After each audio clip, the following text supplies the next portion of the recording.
राखेको खोइ त्यो बाख्राहरू कसलाई सोधेर बेचेको खोइ पैसा मैले नै छोरा रक्सी खाँदै बस्दै नाटक गाउँदै हिँडेपछि होइन बाबुआमाको थियो त त्यतिखेर त मेरो बाबुआमाको थियो त बाबुआमा त्यही हो नि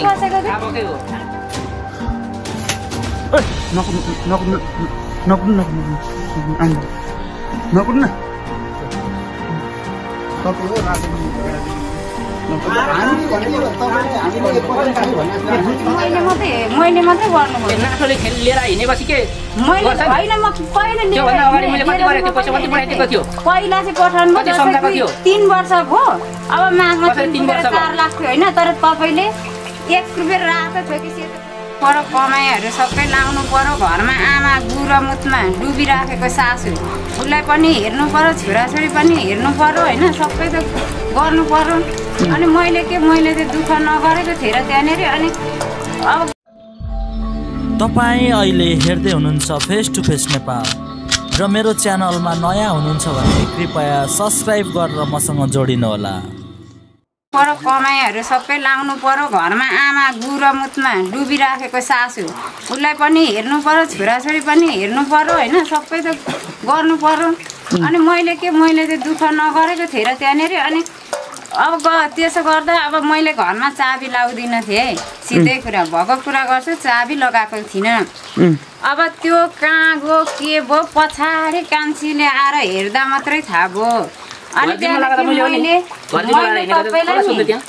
म घाँस काट्नु गएको थिएँ पहिला कान्छी आउँदाखेरि मलाई त्यो बस्न आएको भन्ने कुरा पनि थाहा भएन घाँस काट्नु गएको थिएँ धनी पूर्जा तपाईँको नागरिकता सबै अनि तपाईँले के अरे लुकाउन लाउने मैले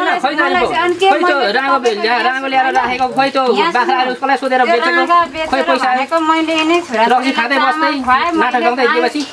होइन बाबुआमाको थियो त त्यतिखेर त मेरो बाबुआमाको थियो त अनि बाबुआमा पनि त्यसै गर्थे अब के गर्थे नि खाएर सबै बाउ छोरी सबै खाएरै बस्ने खोइ चाले नपाई जोइले चाले नपाई बेच्ने बस्ने चाहिँ को छ त भोकै चाहिँ को बस्छ सबैले खाएर छैन नि खाने खाने चीज पनि खाने हुनुपर्छ चाहिँ खाँदैन के खाने चीजमा खाँदैन खानेर नखाने छुटिन्छ तपाईहरुको परिवारमा चाहिँ कसैले अहिलेसम्म खाएको छैन खाने र नखाने मलाई थाहा छ नि बेउरा छोरा हिँडेर के मैले घर जिम्मा लाएर यो अहिले नाटोसँग यहाँ बस्नु भनेर मैले यो घर जिम्मा लाएर अहिले मलाई यसरी यहाँ सुन्नु गरे थियो तपाई यहाँ बस्नु भने थियो त्यो आमाको काममा आएर गएदेखि हैन मलाई कपिलले न 1 रुपैयाँ खर्च पठाइदिएको छ न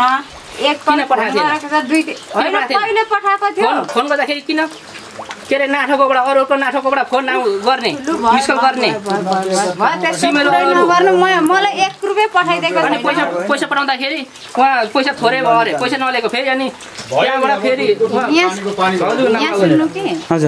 के भयो भने नि म पर गएको थिएँ घाँस काट्न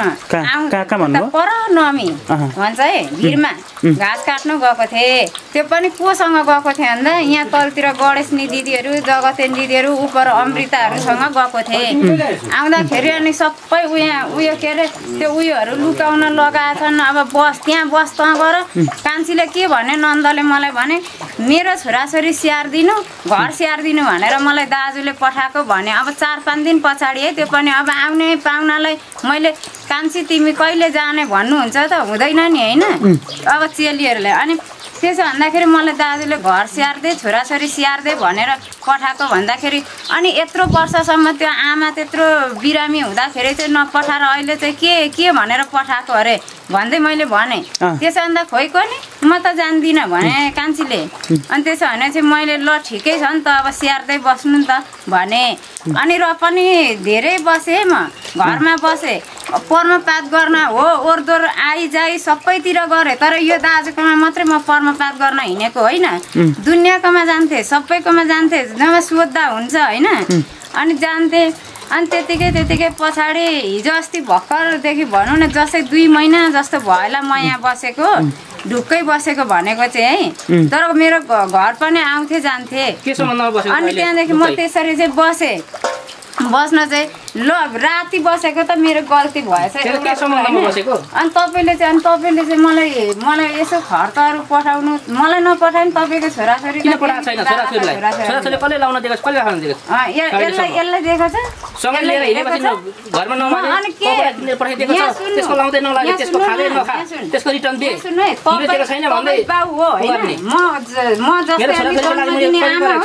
तर जन्म दिने आमा हो छोराछोरीलाई तपाईँले हेर्नुपर्छ कि मैले मात्रै गर्नु पर्छ नाटोले खेल लिएर हिँडेपछि के मैले होइन म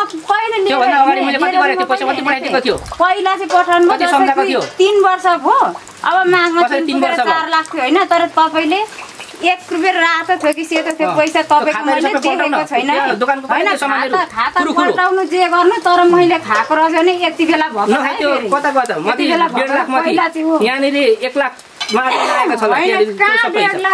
1.5 लाख कहिले पठाएको थियो लु कुन ब्याङ्कबाट झिकेर ल्याएँ त मैले 30,000 40,000 60,000 तिरेको खै दोकानमा पहिला त हो नि होइन पहिला त हो नि मैले मात्रै खाएको त तपाईँको छोराछोरीले अनि पाहुनालाई अनि मैले त्योभन्दा पछाडि अनि भैँसी मैले पालेको थियो बिहाको 3 दिनमा छोराछोरी ती बालाका छोराछोरी रुवाउँदै बेचेको छ अनि बेचेर तल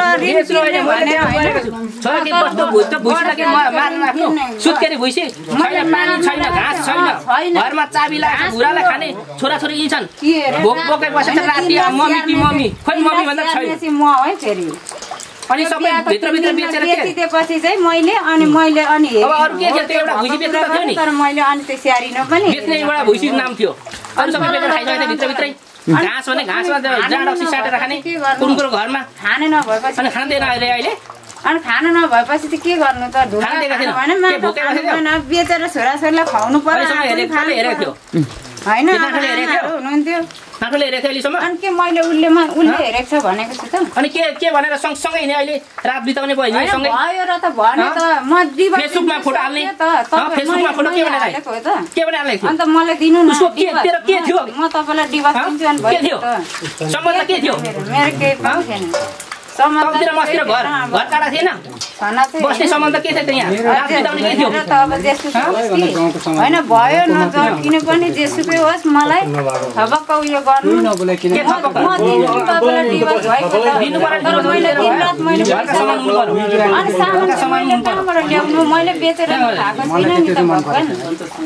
मैले बेचेर खाएको छैन मैले त सामान मैले घर जिम्मा के मैले अर्काका घरमा यसरी रङ्गे हात भेट्नुपर्छ भनेर मैले यसरी म सम्झाएर हिँडेको थिएँ घर जिम्मा लाएर हिँडेको थियो के मेरो पार्टीको घर थियो अनि रन्डीबाजी गर्ने राख्ने त्यो घर बनाइदिएको मैले मेरो कति दुःख छ मैले खाइ नखाइ अर्काको देशमा मान्छे कति गाली खाइ मैले कमाएर पठाएको छु के लागि छोराछोरीको श्रीमतीको लागि भनेर गएको सुत्केरी पनि नभनिकन मैले त्यो घर डालेको स्याहारेको हो केही नगरेको हो स्याहारेको नसरेर उठेको छैन बेहुरा किन छोडेर हिँडेको मैले गरेको छैन त भनेको छैन नि बेहुरा छोडेर किन हिँडेको भयो मसँग धेरै नकराउनु पनि मेरो दिमागको उ पनि हुन्छ होइन बिरामी हुँदा गल्ती गरेको थियो यत्रो समाज छैन यत्रो मैले गल्ती गरेको छैन खाना दिएको छैन पैसा दिएको पठाइदिएको छैन कोही समाज छैन के घर छोडेर हिँड्यो नाटक खेलाएर लिएर हिँड्ने म तल गएँ दाजुले अनि उनी आइकिन कुरा हुँदैन मेन मान्छे उ जाँडक्सी खाना अनि कहाँ छन् गएर हिँड्नु थाहा छ मलाई घर छोडेर चाबी बस्नु कहाँ छन् बस्नुलाई घाँस कति बेर नानीहरूलाई भात खुवाउने कति बेर मलाई थाहा छ भइगयो घरमा सामान कहाँ छन् म धेरै बोल्न पनि सक्दिनँ तिम्रो कुरा के हो ठिकै छ मलाई अब मेरो त के भन्छ मलाई अब म डिभोर्स दिन्छु तपाईले पनि दुईजना भन्दा नि उ त विदेश थियो नदिने होला म कार्य विदेश थियो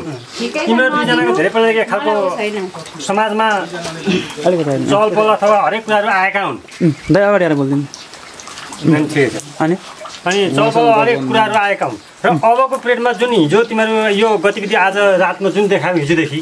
त्यसमा चाहिँ अहिले तिमीहरूले अब तिम्रो सोच के हो बहिनीको सोच के हो र तिमीहरूले यो मास्टर घरमा तलतिर आउने बस्ने यो पहिलादेखि आएको पनि एउटा बाटो अब अन्तिम डिसिसन चाहिँ तिमीहरूको के हो लामो छलफल भन्दा पनि त्यसमा के सोचिरहेको छौ तिमीले उसको पनि जिन्दगी होला उसको भविष्य होला आखिर उसको बुढो विदेश हुँदाखेरि तिमीहरूले के गर्यो त्यो तिमीहरू जान्दछौ केही गर्नु सबैभन्दा पहिले दुईजनाको हुनु पर्यो त्यहाँदेखि उसले जे भन्छ म त्यही कुरा गर्ने उसले भन्दा पनि जस्तै उसले उसको बुढीलाई त्यागो दिवस दियो छोडपत्रले पारपाचुकी गर्यो भने तिमी उसलाई स्वीकार्न तयार हो होइन तिम्रो इच्छाले नै तयार हो नि तिमी बस्नु सक्यो नि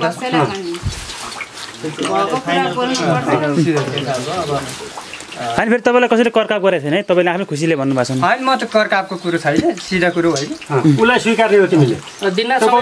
स्वीकार्ने होइन त्यो कार्कीको बुहारीलाई तिमीले स्वीकार्ने हो तिम्रो खुसीले हो नि हो त तिमीलाई उसले उसको श्रीमानले उसलाई डिभोर्स दियो पारापाचुकी गर्यो भने तिमी स्वीकार्न तयार हो त्यो बुझाइ त्यही भयो नि त्यही हो होइन डिभोर्स त उहाँले दिन्छु भन्न सक्नु भएको छ तपाईँ म उहाँसँग बस्दिनँ म उहाँसँग बस्छु भन्नुभएको छ डिभोर्स दिन्छु तर मैले पहिला त्यो घरमा भएको सामानहरू त्यो नभएको मैले पहिला उहाँलाई सुनाएको छु होइन तर म त्यो 1 रुपैयाँ पैसा दिने लिने चाहिँ म जान्दिनँ है फेरि मैले दुनियाँलाई लगेर भएको पनि छैन मैले कसैलाई लिएर खुवाएको पनि छुइनँ खाना लाउन देखेर अब मलाई दिनु भएन हो म यसरी मलाई मेरो पनि त दिमाग उयो हुन्छ नि छोराछोरी पनि 5 वर्षको छोरा तल झापा पुऱ्याइराखेको होइन जब हिजो यो भाइले उसको दाजु बाबुबाट अंश लिएर आउँदाखेरिका जुन उसका घरैसी मालमत्ता सरसामान थिए नि ती त तिमी दुईटाले बुझ्यौ